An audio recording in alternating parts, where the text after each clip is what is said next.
Well, good morning, folks.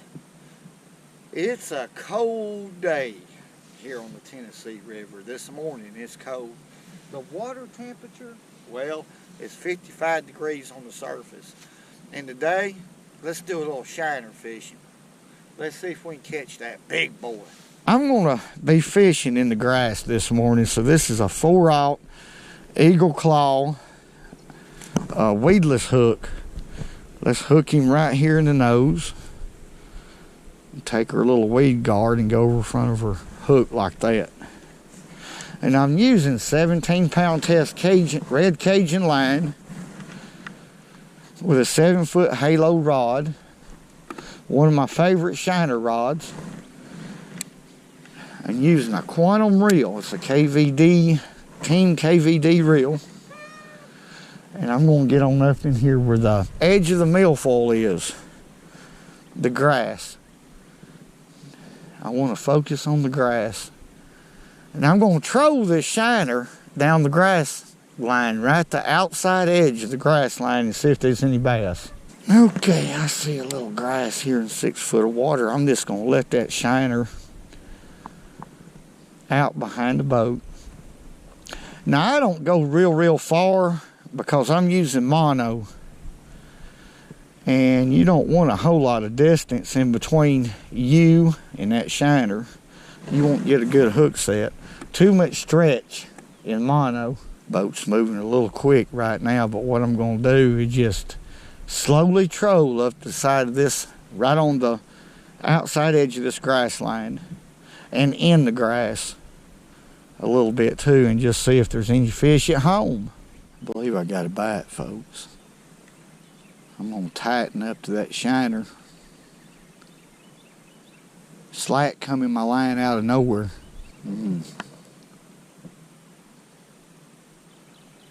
Yeah, there he is. There we go. That fish is on a big shiner. That excited me. Now, he ain't much of a bass.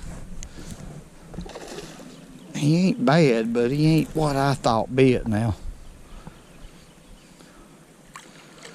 We got him though. Not a bad fish, but see, I'm looking for big fish. He barely hooked. We better get a... I was going to net him. There he is. Pretty nice fish right there. Pretty nice. Woo, look how that hook got him. It didn't trip off like it should have. Well, beautiful Guntersville bass. Okay, let's let that first fish go right there. That didn't take too long. Took me about 30 minutes to get that bite there. Go on back. I'm after Moby.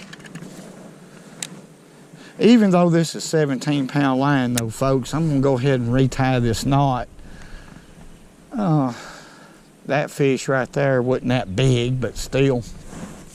If we do get a big fish to bite today, we don't want to bust him off. Now, I don't like that.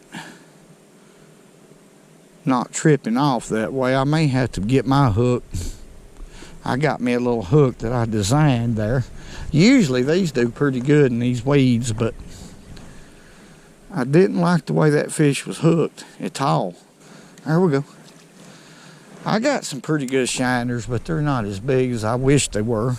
But I'm going to go right back. Yeah, let's drop him back there. I'm going to ease back through that same area.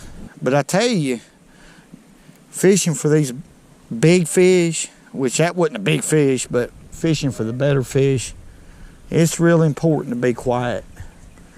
Once I get that shiner out there, I don't use this trolling motor no more than what I need to.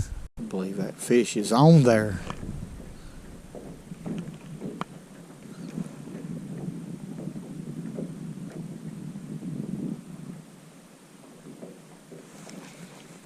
Yeah, there he is. There we go. I got a hook in him that time. Oh, I believe we got a good one this time. or a lot better than what we had, what we've been catching. Excuse me, folks. Let's see if he'll come up here and jump. Yeah, it's a lot better fish. A lot better. A little more of what I'm looking for. But not quite. See, I'm after the biggest bass I can catch out here. That's a good one, though. When that fish hit that shiner, he just come back here. Get back here. He just laid with it. I can't tell how well he's hooked right here. He's hooked pretty good. We're going to net him. Quit. God, they got a lot of power. A lot of power.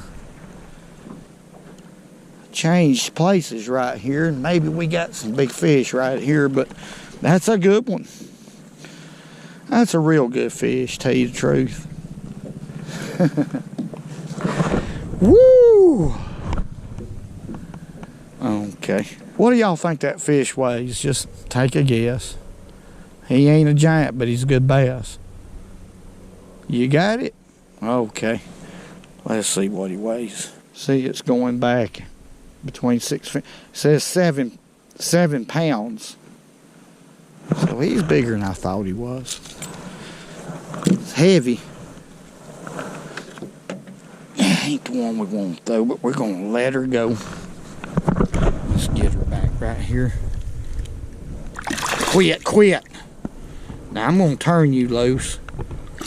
Go on back in there.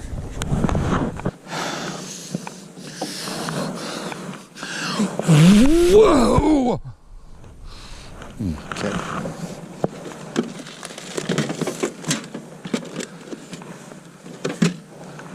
All right.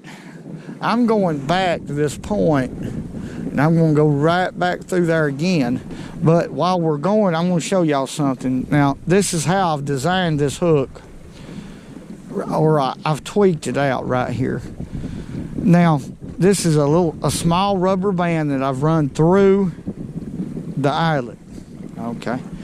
Now, after I put that shiner on, hook it through the nose, I'll take this rubber band and I'll slip it right over the top of this piece of dental floss that I've glued with. I've glued this little piece of dental floss on with super glue. I'll be able to talk in a minute. Now that will allow me to go through this grass. Now the only thing about this hook, I wished it was a size bigger, because I'm using some pretty good size shiners, but I'm going to be looking for some a little bit bigger than this. And this is nothing more than a tube hook. There was a piece of lead on here designed specifically to fish tube baits. Okay. And I've cut it off. So I kind of fashioned me what I wanted. And it worked good. That was about, what, a 6-pound fish? Let's see if we can beat that. It's a pretty good bass. It just depends. If I run that shiner over something bigger, hey, we'll catch him. If I don't, well, we won't. Look that old bird up there. He looks like Elmo in there. On it. I'm stalking back to this shiner right here, folks, because I just got bit right here. And I had a lot of line out, so I'm capturing some of my line back on my reel. Let's see if that fish is there. Oh no. Yeah, I do too. Right there at the boat. Y'all see that? Right there at the boat. That fish, dead gone. I hate to hook them like that. Close to the boat that way. That's where it pays to have a long rod like this. He tried his best. I want y'all to look at the scales in the water. Can y'all see them reflecting? But he tried his best to sneak one on me. That's the second fish that's hit them shiners, excuse me, and just sat with them. instead of moving off with them. Alright, we'll get him here in a minute. Pretty good bass, but he's still not the one we're after. But I'm always after the biggest one I can catch. It's a good one though. Beautiful Guntersville bass right here. Healthy, heavy, but I'm wanting the big one. We'll get him too one day, boys. I guarantee you. That doggone fish pulled hard, man. I didn't think I was gonna get that fish, Jim. He come with me, just head like that. And I thought I was gonna get, and I think that little boy, he's over there, he was me, and I didn't know.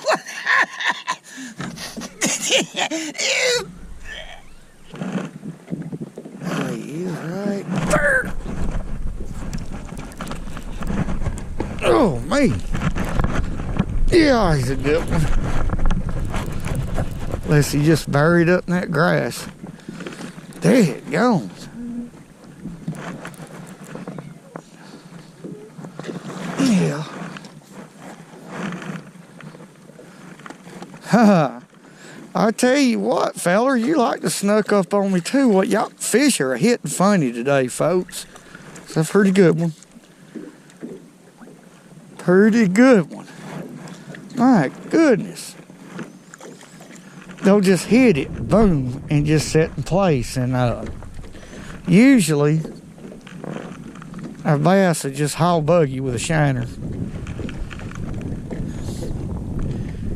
It's the weather conditions. I've seen this happen before, but I don't like it when they do that. It's just hard to get a hook in them. Okay. Let's get a net in. That's a good fish right there. That's a good one. Probably close to 6 pounds or better, about like that other one. Oh, man. Look at there. Woo! Good hook set too, right in his jaw. Quit. It's a good fish. Got that pretty little black mark right there. In the wintertime, they do that. They get that little mark somehow. Blotches. Let's look again. Woo! Good fish. Going back in there. Okay. All right, folks. We're gonna wrap it up today. It was a peaceful, beautiful day out here on Lake Guntersville, Alabama. The fish cooperated so-so, but they bit funny today, and that's the kind of this cold weather we've been having, kind of unseasonable weather. But let me take just a second and wish Timmy Hobbs a happy birthday. His birthday was the 25th of March. Happy birthday, Timmy, and thank you for watching the channel. And also, this bucket was given to me by Thomas Kelly. Right here, I kept my shiners in it alive all day long. The batteries never did go dead, and I want to thank Thomas Kelly for giving me this bucket, among other stuff that he gave me. It's just that I feel like I'm privileged, no doubt, to being able to eat with Thomas Kelly. He come all the way down from Louisville, Kentucky, and we spent a little time together, ate, talked. Hey, I enjoyed that. I really did, Thomas, and thank you a whole lot. And hey, oh my goodness. And